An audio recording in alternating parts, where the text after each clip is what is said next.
The Faded Memories armor set is absolutely phenomenal and has one of the most broken skills in the entire game. What's up? My name is Pastor Gaines. I'm a Souls-like and Elden Ring content creator, and today I'm going to show you a build with the Faded Memories armor set. Now, the name of the game with spears is to do as much stamina damage as possible while breaking enemy stances, getting off brutal attacks, and dancing in and out of moon stance. This is a very fun build to play. We're going to go over everything from the skills, phantoms, armor set, everything you're going to need in order to pull this build off and be doing some really awesome damage. Everything you're seeing here is on my first playthrough, and I'm not doing any new game plus. I'm level 154, so let's go ahead and jump right into the skills.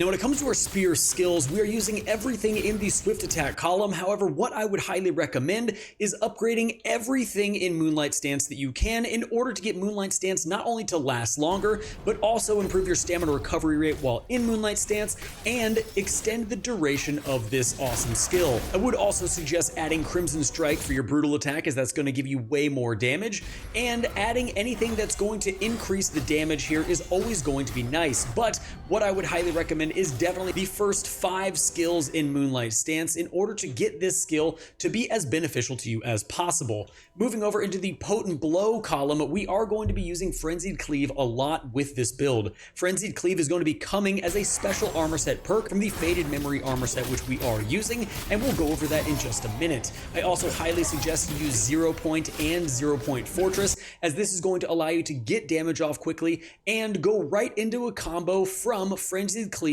into that 0 Point Fortress, stun locking your enemy and getting you to close in the gap. Now, something I really like to do here is to use Frenzied Cleave, go right into 0 Point Fortress, and then head over into our Shadow Reversal, which is in the chain column. Shadow Reversal is going to allow you to get right behind your enemy. It also is going to match up perfectly with 0 Point Fortress or Frenzied Cleave, allowing you to chain a ton of attacks together and stun lock your enemy, as is super beneficial for you to do while using the spear. Now, the other attribute I have in Potent Blow is the Fighting Spirit, which is going to increase the amount of spirit gained from your attacks. This is going to benefit us greatly while using Frenzied Cleave, as this really is going to cost not a lot of stamina to use, but is going to fill up your spirit gauge very, very fast. Moving back over into the chain column, obviously we are going to have Trance unlocked here with our skill tree, getting everything in the Trance skill pretty much unlocked, because this is going to allow you to chain all of your special spirit skills together, as well as chain things together like Frenzied Cleave and Trance, or move from 0 Point into Trance as well. This is going to allow you to pour off a ton of damage very, very fast, and I highly recommend it for any of the spear builds that you are using. We're also going to be using in the Shadow Reversal skill tree the Shadow Reversal Swift Attack, the Impact Shadow Reversal, as well as Shadow Reversal Penetrate, just getting that Shadow Reversal to do as much damage and be as beneficial to us as possible. This is really, really good in boss fights, and if your enemies stay alive long enough, can be really nice for elite enemies or regular mobs. Moving over into the last portion of the chain skill, we have the Chaser Devour, which is going to gradually recover spirit charge every time an enemy is exhausted, and it is very easy to exhaust enemies when using Frenzied Cleave, so this is going to match up perfectly with our build. Moving into the Shrewd category, there's only 2 or 3 things in this tree that I highly recommend you use, one of which is going to be Vital Strike and Vital Strike Shatter. This is a great opener in any boss fight or in any NPC encounter, and it allows you to jump forward into your attack, doing some damage, moving right into 0 Point Fortress, and then into Frenzied Cleave to just start spamming that and spinning around, stun locking your enemy. I also have the 3 points in Agility, as it's going to decrease the stamina cost of dodging. I don't dodge a ton, but it is nice that when I do have to do it, it's going to cost less and less via this skill. Now, in the Guard tree, the first 3 sections are going to be unlocked, all the way down into Rod Smite. Rod Smite is going to be really great for breaking combos of your enemies and getting some very fast damage off after a break guard. I also have Eagle Wind. I had this unlocked in my last build as well. Eagle Wind is just incredibly good. If you upgrade it all the way, you're going to be able to stop projectiles coming at you, but it's also going to shoot a projectile out, causing you to hit enemies from an incredibly far distance away, and this is only going to extend the damage of your spear via projectiles, giving you an even longer reach. Now, moving Moving over into the common trees, we have all the resource tree unlocked. All this is just going to benefit you. It's quality of life skills. Basically, you're going to gain spirit from doing literally anything in the game. From gaining spirit upon taking damage to getting spirit from break guarding, as well as doing damage, all these skills are just going to be beneficial to you, so there's not a whole lot to explain there. Now, the brutal attack tree is also going to be fully unlocked, as we want our brutal attacks to be as potent and great as possible. This is going to allow us to be healed from brutal attacks, as well as gain spirit from brutal attacks to continue using our frenzied cleave that we talked about in the potent blow tree. And lastly, the counterattack tree. Everything should be unlocked here. Counterattacks are incredibly vital in order for you to stun enemies, start pouring out a ton of damage. And if you can get this entire tree unlocked, it's going to increase your damage, extend the window of time for doing a counterattack, as well as just recovering spirit, which is going to be important for all of our skills. So let's talk about the gear real quick. So we are using the Faded Memories set, which I spoke about before.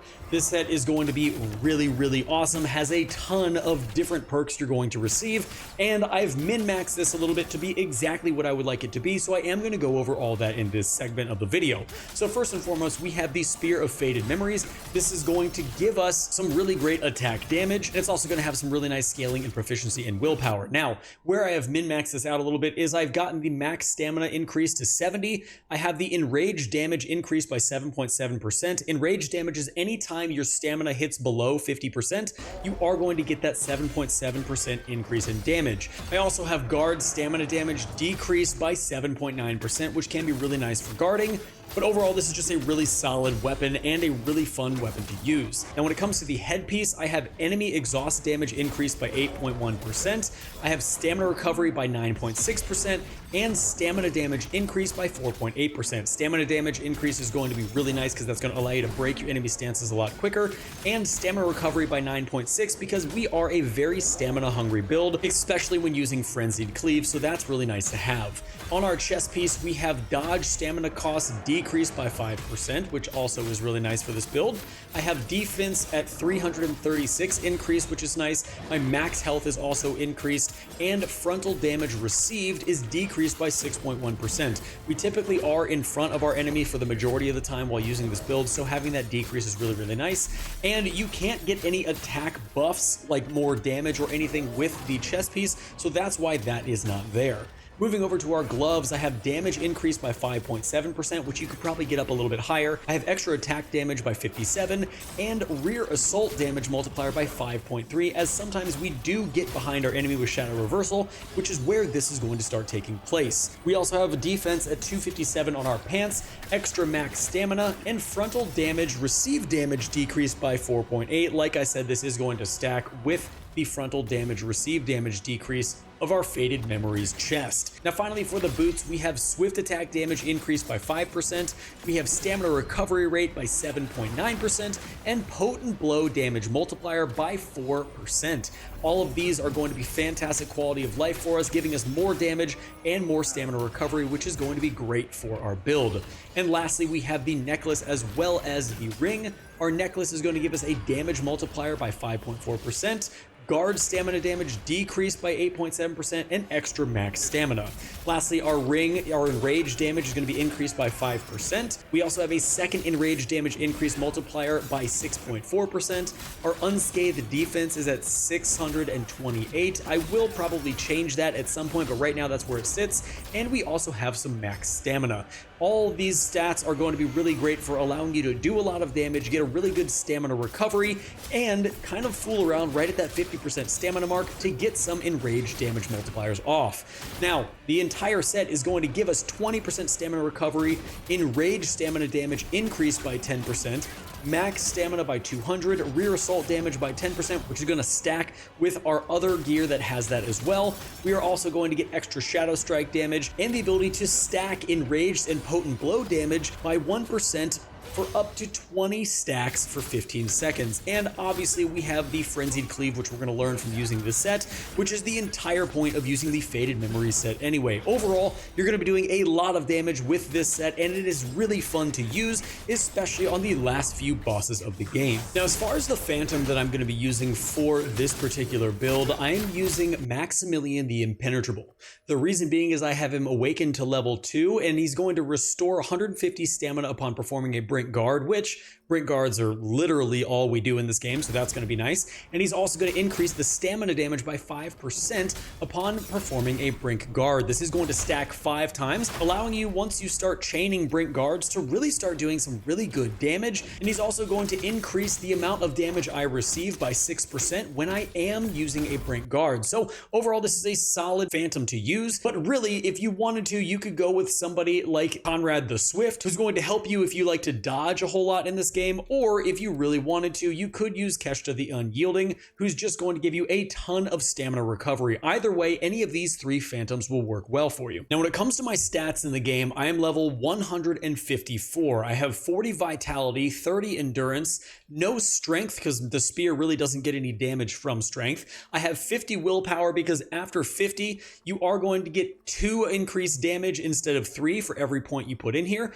And proficiency, I have 73. I'm still getting 3 increased attack damage per point of proficiency, which is why proficiency is way higher than the willpower. But guys, that's going to be it for my Faded Memories armor set build. I have an absolute blast playing with this build, and I think you guys will too. So let me know what you guys want to see down in the comments below. If you want me to do a dual wield build or a greatsword build, I'm getting ready to experiment with both those weapons, and I'm pretty stoked to get into it. So make sure to subscribe and hit that bell notification on your way out. And until next time, guys, stay safe, enjoy the game, and I'll see you in the next one.